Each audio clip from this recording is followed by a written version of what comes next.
Kaya't kaisa po tayo sa layunin po ng Presidential Communications Office. Makasama po natin mga kababayan.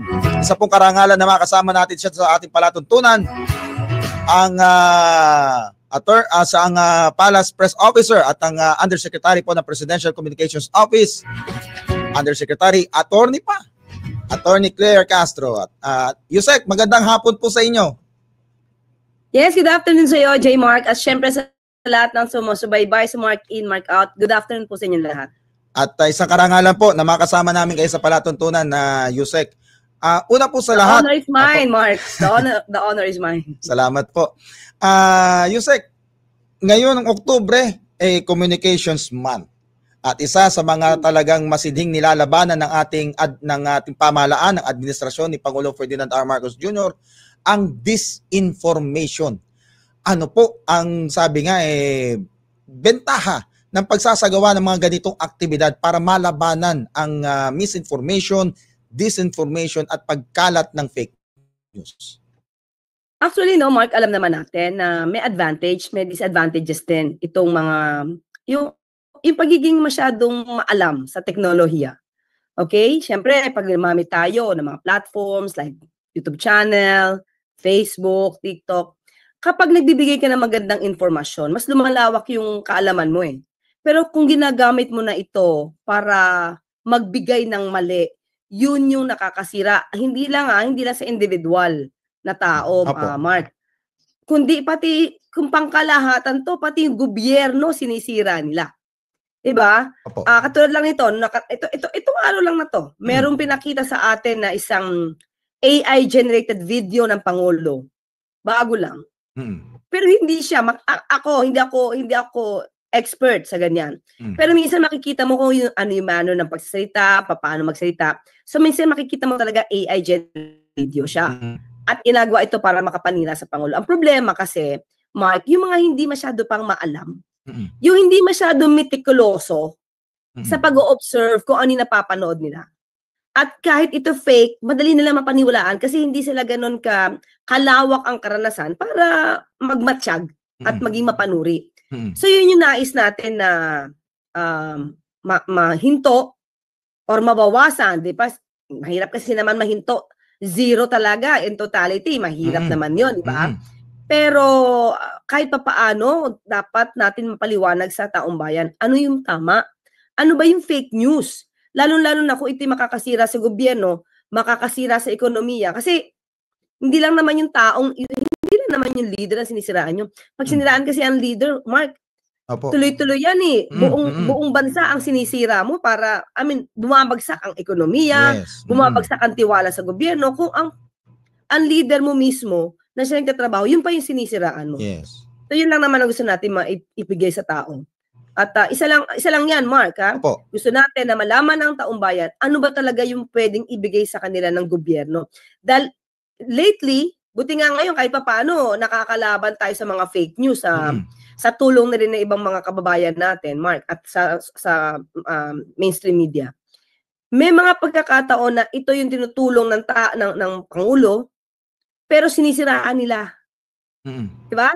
Example na lang na fake news. Yung 20 pesos kada kilo na bigas. Nung nilaunch to, ilo-launch pa lang, hindi pa nag-roll out. Ano agad? Meron agad na fake news peddler. Meron isang fake news vlogger. Ang ginawa agad, nagpakita siya kunwari ng pangit na bigas na sabi niya nabili niya ng 20 pesos, pero yung itsura niya is pangkain ng hayop. So sabi niya, ito ba yung pang 20 pesos na bigas na siyang ibebenta ng Pangulo? Sabi natin unang-una fake news kasi hindi pa nag-roll out yung bigas, nauna na siya. Nauna na siya makakuha ng 20 pesos na bigas. Tama. Diba? Yung mga tipong ganun. Instead na iangat sana ang gobyerno, iangat yung proyekto at programa ng Pangulo para mai-spread natin sa bawat kababayan natin at para malaman nila kung ano yung pwede nilang makuha ng mga ayuda. Wala sinasarahan nila through using fake news. Yun. Dito sa mga programa natin, nitong caravan na ginawa natin, Atty. Yusek, ang tanong, bakit mga kabataan ang inuna? Okay. Nung una, Mark, sa akin to kasi yung ginagawa namin ngayon na talakayan. Before meron kasi, pero parang Opo. hindi yata yung ginagawa ko ngayon kasi nakaka-9 schools na kami ngayon, pero Opo. hindi college. Mm. Senior high school, Senior high saka school. grade 9, grade Yes. 10, grade 11, grade 12. Unang-una, kung bakit, dream lang to nung una Kala ko hindi Opo. magaganap Sabi ko, although hindi ko parte, hindi to mandato ko Ako yung press officer, pero ako yung nagsabi na baka pwede natin buksan sa puso ng kabataan yung nasyonalismo. Yan. Kasi baka nakakakalimot yung mga kabataan natin, especially yung mga college kasi alam mo na yan, medyo mas Yes. ano na sila mas matured na sila. Correct. Pero yung mga bata, papausbong pa lang yan, sila yung talagang pwedeng maging yung utak nila, yung puso nila, mabuksan na dapat mahalin nila yung Pilipinas. Yun. 'Di ba? So, doon ko pinili na kung pwede grade 10, 11, 12. Yan talaga yung target namin. Kasi para paglaki nila pa, pagdating nila sa college, mas maging matapang sila na ang Pilipinas bansa natin, nag-iisa lang yung bansa natin na dapat nating mahalin, na dapat nating ipagtanggol. Kumbaga, wag natin ibenta ang ating bansa using fake news. Yes. Kasi ang dami na nababalita, Mark, na merong ibang bansa, may mga spies na nakikialam na sa politika natin. Na parang ang tendency is magpaupo ng mga pro-China candidates. Diba?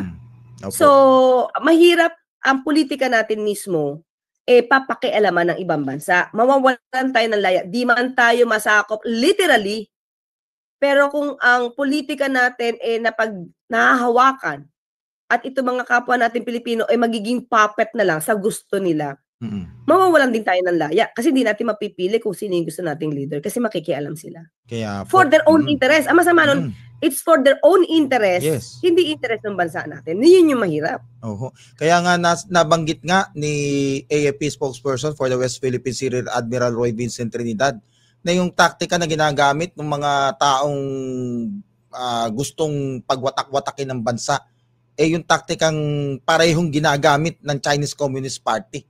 Dahil para ang intensyon malihis yung atensyon natin doon sa mga nangyayari ngayon, doon sa mga pinapakalat nitong mga taong ito na may ulterior motive para yung kanilang sabi nga intensyon, yung kanilang layunin maipasok, maisingit. Na yun ang dapat nating na yan naman ang ating binabantayan at pilit na sinasagkaan, di ho ba, Yusek? Saka ito na lang sa mga kababayan natin. Tignan nyo na lang po, bakit dumadagsa ang negatibong news, fake news, negatibo, na kahit hindi totoo, para makapanira ng gobyerno natin. Dapat yun yung abangan natin, yun yung dapat nasuriin natin. Kasi dapat hindi tayo magpapadala sa ganun. Yes. Dahil sabi nga natin, kapag puro negatibo ang pumapasok sa bansa natin, tandaan natin may mga ibang bansang na tumitingin. Ano ba ang turismo natin? Anong ekonomiya natin? Maganda ba mag-invest dyan? Pero parang pilit nilang ginigiba at pinapapangit sa mata ng ibang tao ang gobyerno, ang administrasyon ngayon para masira ba ang ekonomiya, para isisi sa Pangulo yung nangyayari. Doon po tayo mag-ingat dahil alam naman natin kung manonood lang po kayo lagi ng programa dito sa Radyo Publiko, sa Radyo Pilipinas, sa RTBM, sa PTB4. Makikita niyo po kung ano yung mga ginagawa ng administrasyon, ano yung tinutulong ng Pangulo sa ating mga kababayan. So wag po tayong pabubulag kasi yun po yung gusto nilang mangyari. Siguro maiupo, yung gusto nilang maiupo at mamayagpag na naman ang interes ng ibang bansa. Mahirap po yun. Opo. And sinusulong nga din ng administrasyon, di ho ba, Yusek, ang digitalization sa lahat ng ahensya ng pamahalaan at maging sa komunikasyon. Yes. Kaya nga ginagamit nga natin yung mga makabagong teknolohiya, yung mga platforms, di ho ba, para maiparating ang programa ng administrasyon para sa ating mga kababayan. Pero paano pa natin, sabi nga bagamat malakas na, paano pa natin, sabi nga, ipakakalat itong mga magagandang balita ng administrasyon sa pamagitan po nitong mga teknolohiya na ito para nasa gayon bilang tool na rin na malabanan ng disinformation, Yusek? Alam mo, sabi ko mahirap talagang labanan yung may mga nagpopondo para gumawa ng Yan. fake news. Mm. Di natin alam kung saan lahat nagpopondo. galing yan. Although ito, nakikita ni Secretary Henry Aguda kung saan nanggagaling ito Yes. Si Secretary Aguda because of naman his skills being the secretary at yung mga tao niyang katulad ni Yusek Dave Almilor na kasama niya diyan. Apo. Masyado nakikita na to kung saan nanggagaling itong mga negatibo na mga news na pinapakalat sa atin minsan hindi galing sa Pilipinas. So, yan ay nilalabanan ng ating DICT sa ibang tulong na rin ng mga kababayan natin and with the help na rin ng mainstream media. Pag nakikita niyo po na ang news mukhang fake, kayo na po ang magsabi na hindi ito totoo. Mukhang fake news ito. So, ito na lang. Example ko na lang. Meron binalabas dati na police blotter na fake. Fake. Ano pa yon kilalang journalist yon. So, fake. Nilabas niya. So, syempre, since journalist ka, kinikilala ka, Bobby Tiglao, syempre, papaniwalaan ng tao, kilala yun Pero, ang pagdating pala, yung police blotter na kanyang pinost, fake. So, with the help ng mainstream, nagpapasalamat tayo sa ABS-CBN, tinignan din po nila kung fake yung police blotter na yun. At ang Net25, nag-check din sila, napatunayan nila yung pinost na police blotter ni Bobby Tiglao, fake. So, pwede nating pagtulong-tulungan to Ang pagsawata naman ng fake news, hindi lang mula sa gobyerno Lahat po tayo dito ay maaari magtulong-tulungan. Lalo-lalo na po, especially sa mainstream media or sa social media na rin, na ang nais nyo lamang po ay iparating ang tamang balita at totoong kwento. Magtulong-tulungan po tayo para po makaya natin to at mapigilan natin kung meron mga ibang bansa na nakikialam sa politika natin, mapigilan po natin. Fact-checking talaga ang susi, no? Para sabi nga ma-debunk itong mga disinformation na ito, di ba, Yusek? Oo. Ang masakit kasi, Mark, kapwa natin Pilipino. Oo. Siya pang gumagawa ng fake news. Nakita naman natin sa hearing sa House of Representatives. Sabi niya, okay, sorry po. Suarez, about the water cannons, nagsalita ka na, tayo din, nag-water cannon. Saan yun? Water cannon saan? Kasi yung pinag-usapan natin dito is the West Philippine Sea. Now, tama ka. Hindi mo sinabi na nag-water cannon ang Pilipinas sa China. But ang pinag-usapan natin dito is all about the West Philippine Sea. Now, ano yung sinasabi mong water cannon? Mr. Chair, I premised my statement po kasi, kanina sinabi ko po, that the South China Sea issue is a complex issue. Sandali po. Please answer my question. What do you mean that the Philippines is using water cannon? Kasi po yung water cannon is a facility. Opo. Huwag ka magpalusot. I warn you. You're under oath. Ang water cannon Sagutin mo po where you refer that water cannon that you mentioned. Ang water cannon deployment po kasi is one of the actions taken by a state pag meron po mga dispute na ganyan nga po. Pilipinas, ibig mo sabihin, mag-water cannon din sa China? Pwede po. That's sinabi mo nag-water cannon. Mr. Chair, wala ako sinabi na ang Pilipinas na ginawater cannon ng isang kalabang state. Ang sinabi sandali po. But we're talking about the West Philippine Sea. This will be your last warning. Or else I will cite you in contempt. This is your last warning. You're under oath. Opo. What do you mean that the Philippines is using water cannon? Mr. Chair, ang sinabi ko nga po, ang Pilipinas po, nag-water cannon, pwede po mag-water cannon. Hindi. Walang pwede. Sinabi mong mag-water cannon. Mr. Chair, sige po. Mr. Chairman, with this, Mr. Chairman. Mag-apologize po ako. Mali po ako. Sige po, fake news po ako. Ang sinasabi ko lang po, pwede po ang water cannon sa South China Sea issue. Hindi, ganito lang po. Fake news po ako. Sabi nila, di ba? So in other words, may mga Pilipino na parang kayang ibenta yung Pilipinas. Kaya nga. Para saan? Para sa pera ba to? Di ba, para sa pera ba itong pagiging fake news peddlers nyo?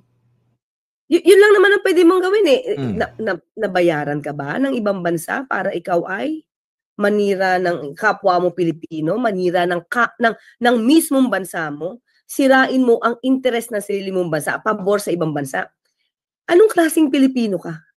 Yun yung tinuturo namin, Mark. Yun yung parte ng isang parte ito sa aking talakayan dito sa grade 10, 11, and 12. Yan. Pati yung karapatan natin sa West Philippine Sea ay pahapyaw natin na babanggit para malaman nila na ang West Philippine Sea ay atin. At hindi kathang isip nga, sabi nga ni Commodore Tariela, hindi to kathang isip, atin po ito.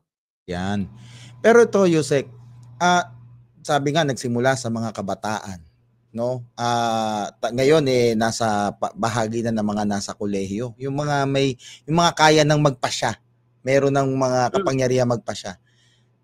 Darating po ba ang araw na ang itong karavan na ito, yung ating kampanya sa tamang komunikasyon, sa tamang impormasyon, darating na rin sa mga komunidad? Ako sa akin, sa ngayon kasi ang mga estudyante yung aking kinakausap Kaambilin ko sa kanila kung ano po yung natutunan nyo, kung ano po yung ngayon nararamdaman nyo bilang Pilipino, ikalat nyo na po yan sa magulang nyo, sa tita nyo, sa lola nyo. Dahil darating ang panahon, kayo po ay magiging magulang din, baka kayo po ay maging leader. Tandaan nyo lang, dapat yung mahalin ng bansa, dapat iwasan, labanan ng fake news, at pag nagkaanak kayo, nagkaapo kayo, yung pa rin po, sana wag niyong makalimutan, itong ibabahagi namin sa inyo, na kayo ay dapat na maging mapagmahal sa bansa, maging pro-Philippines, hindi yung not pro any country. Mahirap yung not pro any country, kahit leader ka, tapos not pro any country ka, mahirap yun. Tama. Pati Pilipinas, hindi mo mahal. Diba? Sabi nyo nga, ang tanong nyo nga, anong klaseng Pilipino ka kung ganyan? Hindi ka Pilipino, diba? Kung di mo mahal ang bansa mo at kapwa mo, di ho ba? Yes, diba? Para ka lang sa pera. Makapera ka, hindi ka makapilipino. Yusek, nasa inyo po ang pagkakataon para imbitahan yung ating mga kabataan, no, yung ating mga kababayan, lalo na sa kung saan pa kayo mga dadapo, mga universidad, mga eskwelahan. At syempre, yung panawagan nga na maging mapanuri ang ating mga kababayan at upang malabanan nga itong mga disinformation na ito, Yusek. Lagi ko sinasabi sa mga kabataan, kayo yung pag-asa ng bayan. Darating ang time, kayo yung magiging leader, magiging magulang kayo. At dapat yung ituro ang dapat na malaman ng inyong mga anak at mga susunod na henerasyon. So, kayo po ang maging sandata ng Pilipinas. Hindi man tayo ganun kalaki na bansa, pero pag nagkaisa-isa po tayo, kaya po natin lahat. At ikaisa-isa rin po tayo para iangat natin ang bansa at wag natin pong ibagsak, no, sa pamamagitan ng paggamit ng fake news.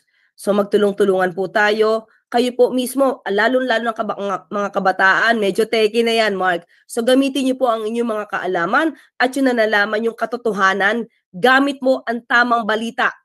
Wag po kung kani-kanino kayo kukuha. Dapat maging mapanuri kayo, i-evaluate niyo muna, i-assess niyo muna. Kung kayo man ay mag-spread ng anumang balita, dapat ito po ay yung tama. So tandaan niyo lang po, iwasan natin magawa ng fake news kahit sa kaklase natin, sa kapitbahay natin, sa nanay natin, sa magulang natin. Iwasan niyo po yan dahil hindi siya nakakatuwa, nakakasakit po siya ng damdamin. At doon sa level na yun, nakakasakit ka na ng damdamin. Paano pag kung lumaki yan, makakasakit ka na ng ekonomiya at ng bansa. So, ingat lang po tayo sa mga fake news. Attorney, Yusek, kami po ay nagpapasalamat at kami po ay napaunlakan ninyo sa palatuntunan upang may palaganap pang edukasyon at tamang impormasyon, may kaugnayan nga dito sa ating laban kontra fake news. Salamat po, Yusek. Magandang hapon po. Salamat, Mark. Salamat sa lahat ng nunood ng Mark In, Mark Out. Magandang hapon. Magandang hapon po.